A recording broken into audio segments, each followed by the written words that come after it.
Number 7, no importing of guns. That no gun from a different country should enter the United States. Make it a law. No gun from outside the United States can come into the United States. Because here's the thing. If the government starts buying guns, I mean, here's the thing.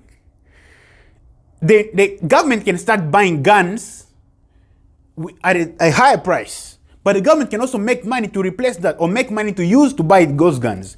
Let's say the United States can say every place that sells safes, yeah, like safe for guns and money and jewelry and whatnot.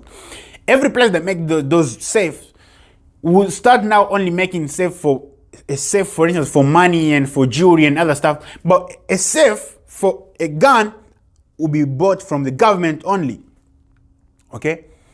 Will be bought from the government only. And if a store wants to sell those, they have to order them from the government and then detail it at their stores. The government then can win the money back that they're spending on to buy guns and recuperate the guns. They can then make the money by selling the safes to the people. Can you imagine every person that owns a legal gun in the United States buys a safe? That's a lot of safe. And everyone that has to buy a gun buys a safe, because it's a law it's a law. You have a safe to buy a gun. So everybody that wants to buy a gun, they buy a safe. So if I'm buying a safe for this expensive, this much, and then buy a gun, the government is getting the money and then using the same money to buy guns, get the guns back.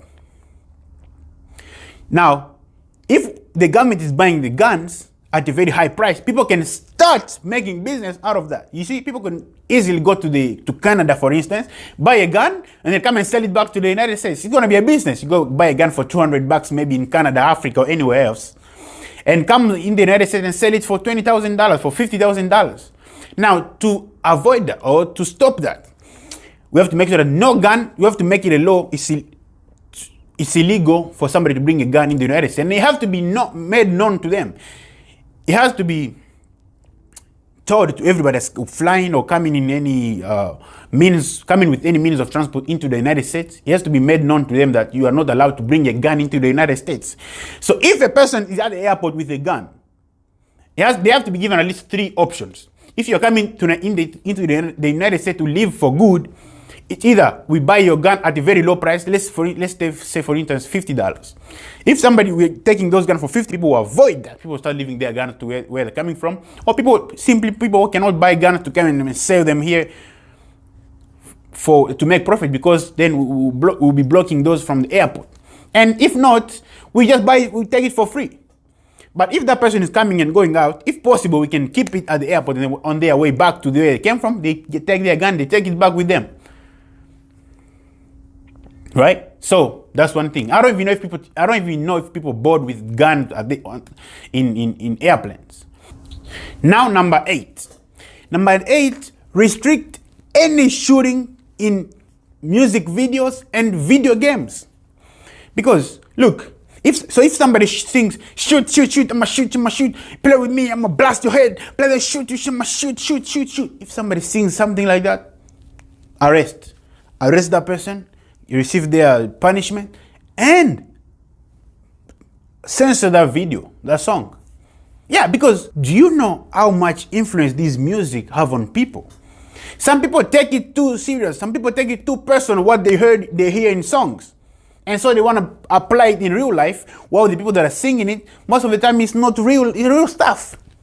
Yeah, most of the time people sing stuff that they don't do. Yeah? So, to avoid that, make sure that every person that sings something like that, you arrest them.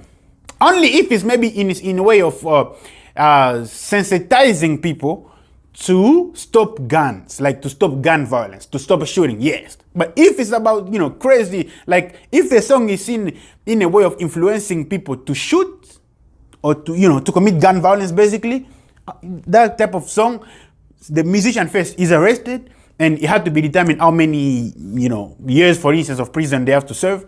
And then that song is censored. A lot of musicians won't do that unless they want to go to prison. And then for video games, you know, a lot of kids today start playing video games when they're young and they grow up. So if a kid grows up killing people in their game, you know, in games they're like bad guys who kill everybody that play with them. You know, they have those types of characters in those games. So kids that get into kids' heads. What they see in movies, in video games, they want to bring it now in real life because he kills people in his video game and he's very good at it. He wants to use it in real life. So he's going to shoot people.